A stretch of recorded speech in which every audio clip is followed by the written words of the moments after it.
রূহের জগতে আমরা এই ওয়াদা আল্লাহর কাছে করে এসেছি। এটাকে আহদে আলাস্তু বলে। কি বলে? আহদে আলাস্তু, মানে আলাস্তু বিরব্বিকুম, আমি কি তোমাদের রব নই? আমরা বলেছিলাম হ্যাঁ আপনি আমাদের রব।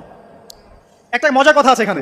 যখন আদম আলাইহিস সালাম দেখছিলেন তার সন্তানদেরকে সাদা সাদা আকৃতি, ছোট ছোট, এর মধ্যে একটা সন্তানকে দেখে, একজন সন্তানকে দেখে তার প্রচন্ড ভালো লেগেছিল এবং তিনি অত্যন্ত সুদর্শন ছিলেন।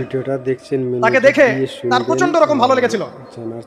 আল্লাহ পাককে তিনি জিজ্ঞাসা করলেন, হে আল্লাহ, আমার সন্তানদের মধ্যে একে, এই সুন্দর সন্তান কে? আল্লাহ পাক বললেন, সে হচ্ছে তোমার সন্তান দাউদ।